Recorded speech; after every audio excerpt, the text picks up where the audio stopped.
कि तेरे इस जल में इतने पापी पाप धोते हैं, तो इन पापों का करती क्या है?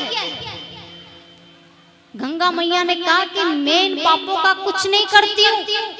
अरे इन पापों को तो समुद्र अपने साथ ले जाता है। तो समुद्र से जाकर पूछा कि भाई तुम इन पापों का क्या करते हो? समुद्र ने कहा कि मुझे भी शौक नहीं है किसी और का पाप अपने माथे झेलने का। तो कि तुम क्या करते हो? कि इन पापों को तो बादल अपने साथ भाप बनाकर ले जाते हैं। बादल से जाकर पूछा, भाई तुम इन पापों का क्या करते हो? कि मुझे भी शौक नहीं है किसी के पाप अपने सिर लेने का। अगर कोई पाप करेगा, कोई गलत कर्म करेगा, तो कोई अपना माथे लेगा? गलत कोई और कर रहा है। और आजकल भले ही कुछ भी कर लो, जो गलती करेगा ना उसका ही नाम लिया जाएगा। कोई ये नहीं कहेगा कि नहीं इसको छुपाकर हम इसकी गलती अपने माथे ले ले। क्यों ले? भैया तेरे को फांसी लगेगी, मैं क्यों फांसी पर चढ़ूं? कोई लेता है क्या? बादल ने कहा कि नहीं, मैं भी इन पापों का कुछ नहीं करता हूँ। तो फिर पाप जाते कहाँ हैं? कि ये पाप तो वही जाते हैं कि जिसके पाप होते हैं मैं भाप बनकर उन्हीं के माथे बरस जाता है। तो पाप पीछा नहीं छोड़ता है। गंगा जी में धोकर आए और यहाँ पर वही पाप अपने माथे बरस जाता है। तो पाप कभी किसी का पीछा नहीं छोड़ते। इसलिए कहना यही है कि पाप कीजिए ही मत, कर्म बुरे कीजिए ही मत। तो भागीरथ ने गंगा मैया की दोनों शर्त को पूरा कर दिया। गंगा मैया इस धरती पर प्रकट होती है। बोले गंगा मैया की। अब गंगा मैया इस धरती पर आई है।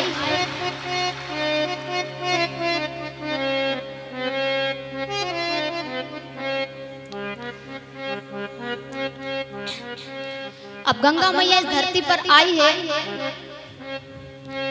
तो सभी लोग उसमें पाप भी धोते हैं।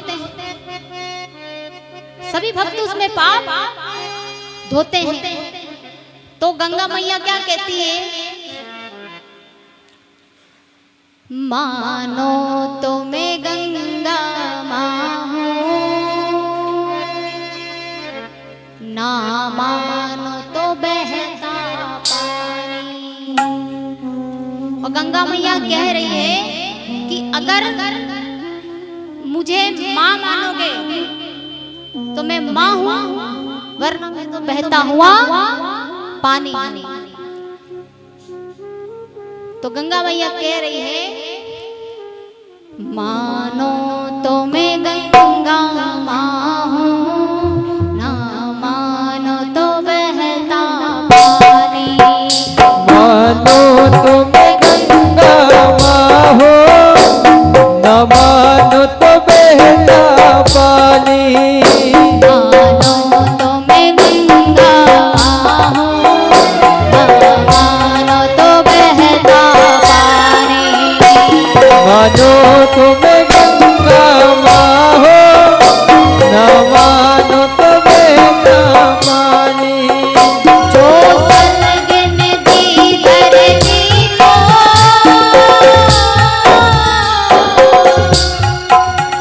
जो स्वर्ग नदी धरती को मैं प्यार की वही निशानी। मानो तो मैं गंगा माँ हूँ, ना मानो तो बहता पानी।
युग युग से मैं बहती आई नील गगन के नीचे।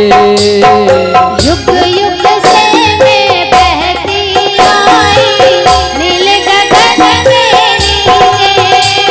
युग युग से मैं बहती आई नील गगन के नीचे। सदियों से मेरी धारा प्यार की धरती सींचे।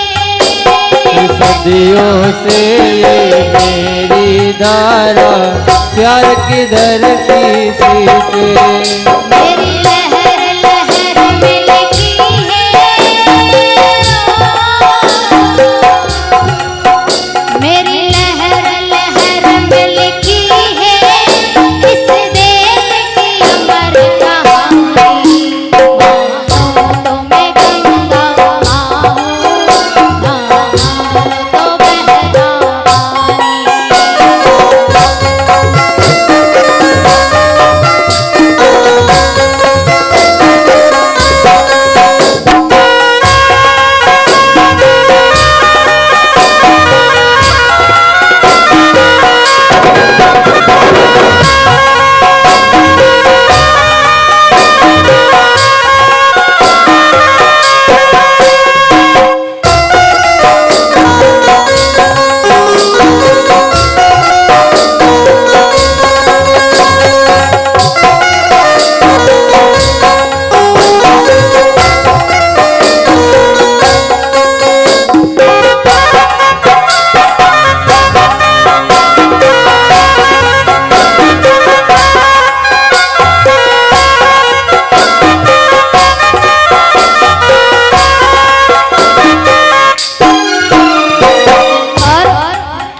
कोई वज़ू करे मेरे जल से, कोई मूरत को नहलाए।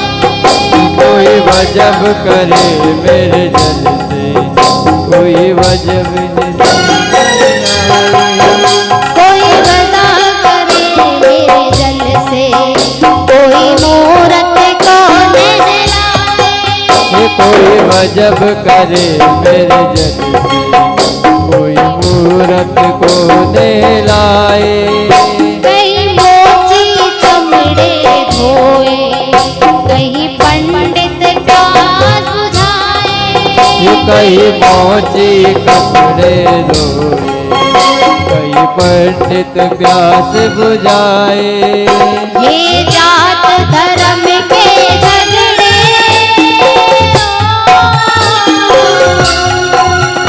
ये जात धर्म के झगड़े इंसान की है नादानी।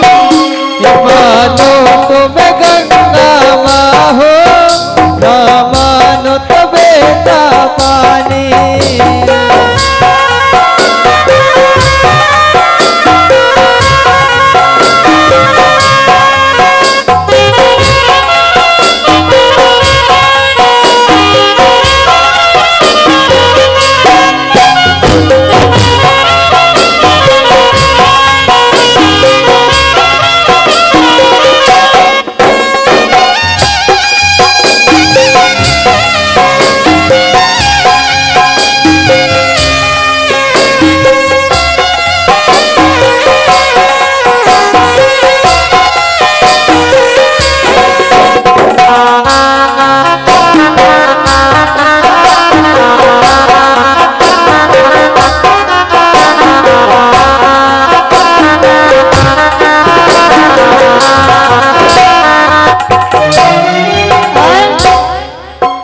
गौतम अशोक अकबर ने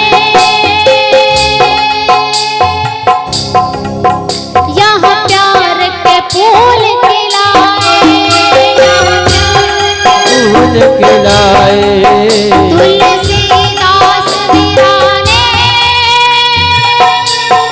यहाँ ज्ञान के दीप जलाए। यह ज्ञान के दीप जलाए। मेरे तट पे आज भी गूंजे, मेरे तट पे आज भी गूंजे नानक का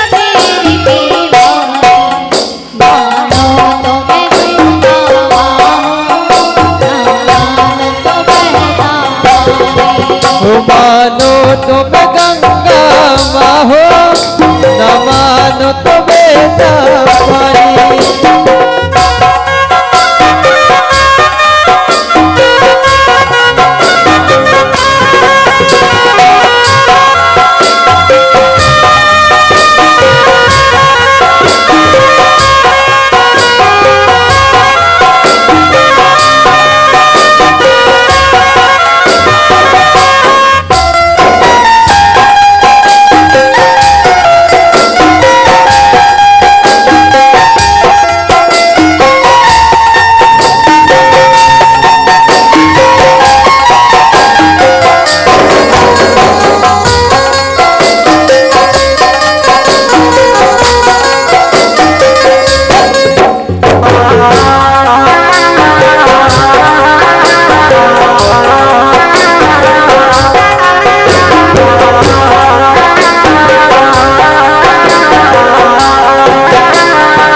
मानो तो मैं गंगा माँ हो, न मानो तो बेटा पानी। मानो तो मैं गंगा हूँ, ना मानो तो बहता। बोलिए गंगा मैया की जय। तो इस प्रकार गंगा मैया इस धरती पर आई। इस धरती पर दो गंगा है। कितनी गंगा है? दो गंगा। एक भागीरथी गंगा और दूसरी भगवती गंगा। एक भागीरथी गंगा जो हरिद्वार में, और एक भगवती गंगा जो हर जगह है। यहाँ भी आपके गांव में भी भगवती गंगा आई है। तो गंगा दो प्रकार की, एक भागीरथी गंगा और एक भगवती गंगा। लेकिन इन दोनों में बहुत अंतर है। कैसा अंतर है? कि आप अपना अपना कर्म, पाप कर्म अगर धोने के लिए उस भागीरथी गंगा में जाओगे तो आप जैसे किनारे पर बैठकर नहा रहे हो, तो आपने सोचा मैं थोड़ा गहरा और चला जाऊं, थोड़ा गहरा और चला जाऊं। ऐसे अगर गहरे गहरे पानी में अगर जाने लगे तो आप जितना गहरा चले जाओगे तो आप क्या हो जाएगा? डूब जाओगे। उस भागीरथी गंगा में आप जितना गहरा जाओगे आप डूब जाओगे। लेकिन ये भगवती गंगा ऐसी है कि आप इसमें जितना गहराई से डूबोगे, जितना ज्यादा डूबोगे तो आप डूबोगे नहीं, बल्कि ये भगवती गंगा आपको डूबते डूबते तेरा देगी। उस भागीरथी गंगा में गहरा जाने से डूब जाओगे और इस भगवती गंगा में गहरा जाने से डूबोगी नहीं, बल्कि तर जाओगे। इसलिए इसमें जितना ज्यादा डूबना है तो इसमें डूबिए। सुखदेव जी मुनि महाराज से राजा परीक्षित पूछते हैं कि प्रभु, मैंने तो ये सुना है कि पापी से पापी व्यक्ति भी अगर नारायण का नाम अपने मुख से ले लेता है तो भगवान उसे अपने चरणों में वास देता है। तो सुखदेव जी मुनि महाराज राजा परीक्षित से कहते हैं कि ये बात सत्य है कि कोई भी मनुष्य, कोई भी प्राणी मात्र अपने जीवन में अगर बुरा कर्म कर रहा है और बुरा कर्म अगर कर रहा है और अगर वो अपने मुख से नारायण का नाम जप कर रहा है, कृष्ण का नाम जप कर रहा है, तो हो सकता है भगवान उसके पापों को कम कर दे। भगवान सुखदेव जी मुनि महाराज राजा परीक्षित से कहते हैं कि मैं तुम्हें एक कथा सुनाता हूँ। एक अजामिल नाम का एक राजा था, उसके 4 पुत्र थे। छोटे पुत्र का नाम था नारायण। अब अजामिल जो था वो इतना बुरा कर्म करता था कि अगर उसके द्वार पर कोई भिक्षा लेने भी आ जाता था तो उसको भी वो भगा देता था। इतना अधर्म करता था। कोई सा भी धर्म का कार्य वो नहीं करता था। लेकिन उसके छोटे पुत्र का नाम क्या था? नारायण। और कहते हैं महाराज कि छोटा पुत्र बड़ा प्यारा होता है माँ बाप के लिए, माता पिता के लिए। छोटा पुत्र ज्यादा स्नेह करते हैं, बड़े से कम लेकिन छोटे से ज्यादा स्नेह करते हैं। तो अजामिल जो था वो अपने छोटे पुत्र नारायण से बहुत प्रेम करता था, इतना प्रेम करता था कि वो कहीं भी जाता तो सोचता भी नारायण के बारे में, अपने पुत्र के बारे में। वो कहीं बाहर जाकर घर आता तो पूछता है मेरा पुत्र नारायण कहाँ है, मेरे पुत्र नारायण ने खाना खाया, वो खाना खाया कि नहीं खाया, कहाँ है कहाँ नहीं। हर वक्त अपने पुत्र के बारे में, नारायण कहाँ है, नारायण क्या कर रहा है, नारायण क्या है, हर समय वो अपने पुत्र का नाम लेता था। लेकिन कर्म कैसा करता था वो? अधर्म का, पाप करता था। अब उसके पापों की घड़ी खत्म हुई, उसके पापों का घड़ा भरा गया। अब क्या हुआ? फूटने लगा। अब जैसे उसके पापों का घड़ा फूटने लगा, बिस्तर पर पड़ा है, खटिया पर लेट रहा है। अब उसने पाप तो इतने बुरे किए थे, क्योंकि 28 प्रकार के नरक हैं। जो जैसा व्यक्ति कर्म करेगा वैसा ही उसको नरक भोगना पड़ेगा। और ऐसे ऐसे नरक हैं कि पहले आप लोग तो गरुड़ पुराण सुनते ही हो। गरुड़ पुराण में ऐसी ऐसी बात लिखी है कि आप जब उसको सुनोगे तो समझोगे कि जो ये हमारा शरीर है ना, ये तो मिट्टी का बना हुआ है। हमारे अंदर जो आत्मा है ना, ये अजर अमर है, ना ही इसने कभी जन्म लिया है और ना ही ये कभी मर सकती है। जैसे ही ये आत्मा अपने शरीर से निकलती है तब अपना शरीर क्या हो जाता है? मिट्टी का, कुछ भी नहीं है, आत्मा निकल गई। तो जब उस शरीर को हम जलाते हैं, उसका अंतिम संस्कार करते हैं, तो उसको दर्द होता है क्या? उसको पता है कि अब ये किसी काम का नहीं है, तो उसको दर्द नहीं होता है। लेकिन उसके कर्म का फल